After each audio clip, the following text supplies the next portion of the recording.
മുണ്ടക്കൈ ചുരമല ദുരന്തബാധിതർക്ക് മുസ്ലിം league നിർമ്മിച്ചു നൽകിയ വീടുകളുടെ ഗൃഹപ്രവേശം ഇന്ന് നടക്കാനിരിക്കുകയാണ്. ഗുണഭോക്താക്കൾ ഇന്നു മുതൽ താമസം തുടങ്ങുകയാണ്. ആദ്യഘട്ടത്തിൽ നിർമ്മാണം പൂർത്തിയായ 51 വീടുകളാണ് കൈമാറിയത്. ഓരോരുത്തരുടെയും വിശ്വാസപ്രകാരമുള്ള ചടങ്ങുകൾ ഓരോ വീടുകളിലും നടത്തും. പാർട്ടി പ്രവർത്തകരോടും പൊതുജനങ്ങളോടും ഇന്നേ ദിവസം ഇവിടേക്ക് എത്തണ്ട എന്ന നിർദ്ദേശമാണ് ലീഗ് കൊടുത്തിരിക്കുന്നത്. അർജുൻ കല്യാട് വിവരങ്ങളുമായി. Arjun, good morning. ഏറ്റവും നല്ല രീതിയിൽ തന്നെ 51 വീടുകൾ വളരെ വേഗം തയ്യാറാക്കി വലിയ രീതിയിലെ പ്രചാരണമോ ആളുകളെ അറിയിക്കലോ ഒന്നുമില്ലാതെ PR പരിപാടികളൊന്നുമില്ലാതെ ആ വീടുകൾ കൈമാറുകയാണ്. ഇന്നേക്ക് ഈ ഗൃഹപ്രവേശ ചടങ്ങിൽ പാർട്ടി പ്രവർത്തകർ വരണ്ട, ഇത് ലീഗിൻ്റെ ഒരു വലിയ നേട്ടമായി എല്ലായിടത്തും അവതരിപ്പിക്കേണ്ട എന്ന് ലീഗ് പറയുമ്പോൾ ഏറ്റവും മാതൃകാപരമായിട്ടല്ലേ ഈ വീടുകൾ കൈമാറുന്ന അർജുൻ?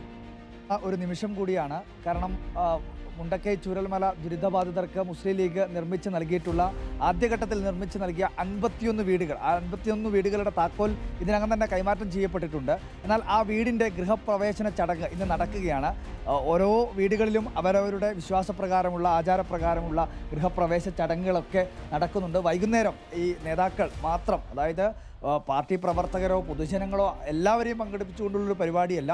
ഈ 51 വീടുകളിലുള്ള താമസക്കാരും അതോടൊപ്പം തന്നെ പ്രധാനപ്പെട്ട ചില നേതാക്കളും മാത്രം പങ്കെടുത്തുകൊണ്ടുള്ള ഒരു ലഘുവായിട്ടുള്ളൊരു പരിപാടി, ഒരു കോമൺ ആയിട്ടുള്ളൊരു ഗൃഹപ്രവേശ ചടങ്ങ്. നമ്മളിപ്പോൾ നിൽക്കുന്നത് ഈ ദുരിതം അനുഭവിക്കുന്ന സമയത്ത്, അല്ലെങ്കിൽ ദുരന്തമുണ്ടായ സമയത്ത് ചൂരൽമലയിൽ ഉണ്ടായിട്ടുള്ള ഭാരതി എന്നവരുടെ വീട്ടിലാണ്. ഇവിടെ ഇപ്പോൾ നമുക്ക് കാണാൻ വേണ്ടി ഇവരുടെ ഗൃഹപ്രവേശന ചടങ്ങിൻ കഴിഞ്ഞതിൻ്റെ, അവരുടെ വിശ്വാസപ്രകാരമുള്ള ഗൃഹപ്രവേശ ചടങ്ങ് കഴിഞ്ഞതിൻ്റെയൊക്കെ ഭാഗമായിട്ടുള്ള കാര്യങ്ങളാണ് ഇവിടെ കാണുന്നത്. നമ്മളോടൊപ്പം ചേച്ചി ചേരുന്നുണ്ട്.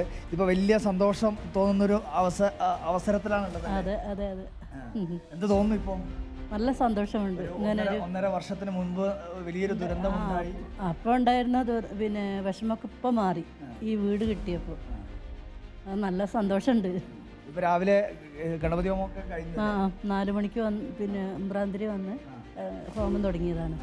പിന്നെ 7:30 ആകുമ്പോൾ പാല് കാച്ചലൊക്കെ കഴിഞ്ഞു. അതിൻ്റെ ഒരു സന്തോഷം. ഇനിയിപ്പോൾ വൈകുന്നേരം പിന്നെ മുസ്ലിം ലീഗിൻ്റെ നേതാക്കന്മാരൊക്കെ ഇങ്ങോട്ടേക്ക് വരുന്നതാണ് പറഞ്ഞത്. എല്ലാവരും കൂടിയിട്ടുള്ള ഒരു ഗൃഹപ്രവേശന ചടങ്ങ്. അതെ അതെ അതെ. ഇതാ ഉഷാറാണോ? ആത്മിക അല്ലേ മോളുടെ പേര്? ആത്മിക. നിന്റെ പേരെന്താ? എന്തിന്റെ പുതിയ വീട്? അടിപൊളിയാ. രാവിലെ വന്നപ്പോ ഗണപതി ഹോമൊക്കെ കഴിഞ്ഞല്ലേ? കഴിഞ്ഞു.